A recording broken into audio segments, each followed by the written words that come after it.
Gokarna second డేలో మేము ఓం beach నుంచి బెల్కాన్ బీచ్ వరకు ట్రెక్కింగ్ ద్వారా వెళ్ళాలనుకున్నాం. ఎర్లీ మార్నింగ్ 8 కల్లా మేము ఓం బీచ్ దగ్గరికి చేరుకున్నాం. ఇప్పుడు మీరు చూస్తున్నది ఓం బీచ్ వ్యూస్.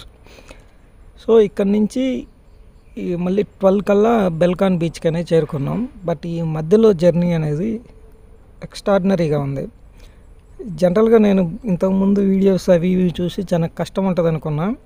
బట్ అలా ఏం లేదు, పిల్లలు లేకుండా ఉంటే ఓన్లీ అడల్ట్స్ వరకు అయితే చాలా ఈజీగా మనం ఈ ట్రెక్కింగ్ చేయొచ్చు. సో నమస్తే కేఫ్ అనేది చాలా ఫేమస్ ఓం బీచ్ దగ్గర. సో మేము ఎర్లీ మార్నింగ్ వెళ్ళడం వల్ల ఎక్కువ మంది లేరు, అది చూస్తున్నారుగా చాలా తక్కువ మంది ఉన్నారు. ఈ బీచ్ విజువల్స్ బ్యాక్గ్రౌండ్ మ్యూజిక్ తోటి ఎంజాయ్ చేయండి.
నెక్స్ట్ ఓం బీచ్ నుంచి ట్రెక్కింగ్ ద్వారా హాఫ్ మూన్ బీచ్కి వెళ్తున్నాం. ఈ మార్గం అనేది అడవి లోపల ఉన్నట్టు ఉంటుంది, ప్లస్ ఒక చిన్న దారులు ఉంటాయి.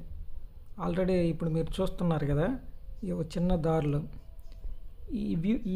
ఈ ప్లేస్ మాత్రం ఎక్సలెంట్. ఈ మొత్తం ట్రెక్కింగ్లో ఇది ఓం బీచ్కి హాఫ్ మూన్ బీచ్కి మధ్యలో ఉంటుంది. అసలుకి వేరే లెవెల్ ఫీలింగ్ ఉంటుంది. కానీ ఏమాత్రం కొంచెం జారినా కానీ కింద పడిపోతాం. ఏజ్డ్ పర్సన్స్, పిల్లలు అయితే నాట్ ప్రిఫర్డ్. మనం హిస్టరీలో చదువుకొని ఉంటాం పాతకాలంలో రహదారులని. ఆ రహదారులు బహుశా ఇలానే ఉండొచ్చేమో. బట్ అంటే కొత్తగా వచ్చేవాళ్ళు ఇబ్బంది పడతారేమన్న భయం అయితే అవసరం లేదు. చాలా క్లియర్గా ఉంటుంది రూటు. మనం జస్ట్ ధైర్యంగా స్టార్ట్ చేయడమే కానీ చాలా క్లియర్గా ఉంటుంది. సో ఇదంతా అడవి లోపల. నెక్స్ట్ వచ్చేసి ఇప్పుడు కనిపిస్తున్న బీచ్ మనకు హాఫ్ మూన్ బీచ్.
సో ఇప్పుడు హాఫ్ మూన్ బీచ్ నుంచి ప్యారడైజ్ బీచ్కి వచ్చాము. ఇప్పుడు మనం చూస్తున్నది ప్యారడైజ్ బీచ్. ఇక్కడ నుంచి next beach Belekan beach. So overall ట్రెక్కింగ్లో కొంచెం టఫ్ అనిపించే పార్ట్ ఇదే, ఎందుకంటే డిఫరెంట్ రూట్స్ ఉంటాయి, కొంచెం కన్ఫ్యూజ్ అవ్వడానికి ఛాన్స్ ఉంటుంది.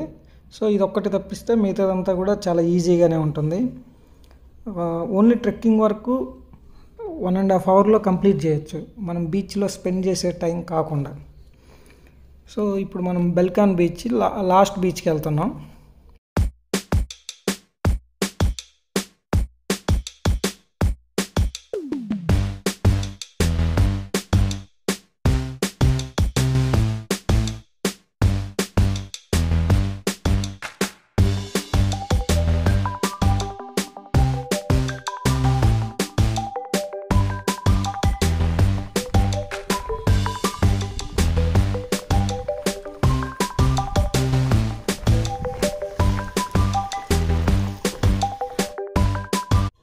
సో ఫైనల్గా మనం బెల్కాన్ బీచ్కి అనేది చేరుకున్నాం.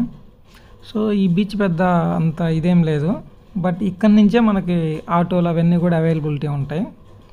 ఇక్కడి నుంచి గోకర్ణ బస్ స్టాండ్కి 250 ఛార్జ్ చేస్తారు. అక్కడి నుంచి మనం బస్ తీసుకొని మిగతా ప్లేసులకి, మనం వెళ్ళాల్సిన ప్లేసులకి వెళ్ళడం. So enjoy the video.